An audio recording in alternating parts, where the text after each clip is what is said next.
ગુજરાતમાં ગઈકાલે અનેક જિલ્લાઓમાં કમોસમી વરસાદ પડ્યો છે અને આ જ કમોસમી વરસાદને લીધે ખેડૂતોના પાકમાં નુકસાન થયું હોય તેવી ભીતિ પણ કરવામાં આવી રહી છે। આના જ લીધે ખેડૂતોનો પાકમાં નુકસાન થયું છે અને ઘણા બધા બીમારીના કેસ પણ સામે આવી રહ્યા છે આ બે ઋતુને લીધે।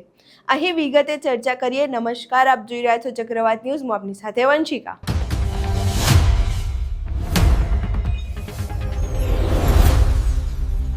ગુજરાતમાં ગઈકાલે કમોસમી વરસાદ જોવા મળ્યો હતો અને આજે પણ ઘણા બધા જિલ્લાઓમાં કમોસમી વરસાદની હવામાન વિભાગ દ્વારા વરસાદ પડે તેવી આગાહી કરવામાં આવી છે। તે જિલ્લાઓના નામ છે બોટાદ, રાજકોટ, અમરેલી, ભાવનગર જેવા અનેક જિલ્લાઓમાં આજે પણ વરસાદ પડી શકે તેવી હવામાન વિભાગ દ્વારા આગાહી કરવામાં આવી છે। અહીં વધુમાં અંબાલાલ પટેલે પણ 11 થી 20 તારીખ સુધી ભીષણ ગરમી પડી શકે છે તેવી પણ આગાહી કરી છે।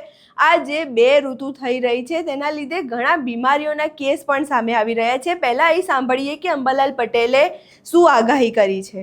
આમાં વાદળો લગભગ થતા હોય છે। સવારે વાદળ ધુમાડા થાય, બપોર પછી આ વાદળો જતા રહેતા હોય છે અને આવા વાદળો મહિને સવા મહિને સ્થિર થાય પછી જ ચોમાસું વરસાદનું શરૂઆત થતી હોય છે। એટલે હવે ધીરે ધીરે તારીખ 6 થી 8માં પૂર્વ ગુજરાતના ભાગોમાં કંઈક વાદળવાળું કંઈક છાંટા થવાની શક્યતા રહે છે। દક્ષિણ સૌરાષ્ટ્રના ભાગોમાં પણ ક્યાંક વાદળવાળું કંઈક છાંટા થવાની શક્યતા રહે છે।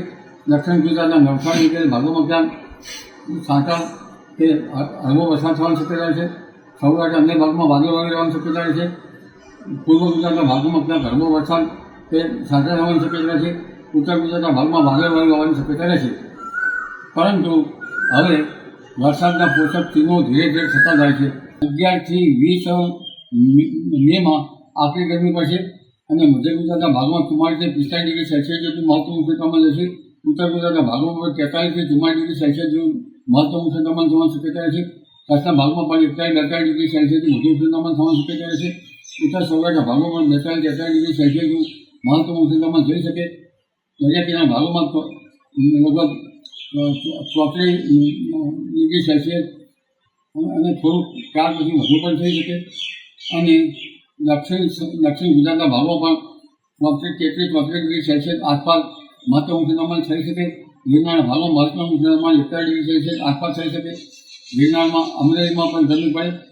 પશ્ચિમ સૌરાષ્ટ્રના ભાગમાં ઉકળાટ બફારો રહે અને બફારાથી ત્રસ્ત થઈ જવાય। દક્ષિણ ગુજરાતના ભાગમાં પણ બફારાથી ત્રસ્ત થઈ જવાય। બફારો હોવા છતાં નીચલા લેવલના વાદળો આવે તો પ્રી-મોન્સૂન એક્ટિવિટીનો વરસાદ થાય। જેમ તમે જોયું કે આગળ મેના એન્ડ સુધી ગરમી ભીષણ ફરીથી પડી શકે છે અને આ જ ગરમીથી બચવા માટે અનેક પગલાઓ પણ લેવા ખૂબ જ જરૂરી છે। હવામાન વિભાગ દ્વારા આજે ઘણા જિલ્લાઓમાં વરસાદની આગાહી કરવામાં આવી છે અને અંબાલાલ પટેલ દ્વારા ભીષણ ગરમીની આગાહી કરવામાં આવી છે 11 થી 20 મેની વચ્ચે। મે એટલે કે તપતો મહિનો અને આ જ મહિનામાં બે સિઝન થઈ ગઈ હોય તેવું જોવા મળી રહ્યું છે। તેના લીધે ઘણા લોકો બીમાર પણ પડી રહ્યા છે। તો હવે જોવાનું રહ્યું કે હવામાન વિભાગ દ્વારા જે આગાહી કરવામાં આવી છે અને અંબાલાલ પટેલ જે આગાહી કરી રહ્યા છે તેમાં કેટલા ફેરફાર થાય છે કે પછી શું ઋતુ આવી રીતે જ બદલાતું રહેશે કે પછી ભીષણ ગરમી પડશે। આ આખી બાબત તમે સાંભળી અને આ બાબતે તમારું શું માનવું છે અમને કમેન્ટ બોક્સમાં જરૂરથી જણાવજો। વિડીયો પસંદ આવ્યો હોય તો વિડીયોને લાઇક કરો, શેર કરો અને કમેન્ટ કરવાનું ભૂલશો નહીં। નમસ્કાર।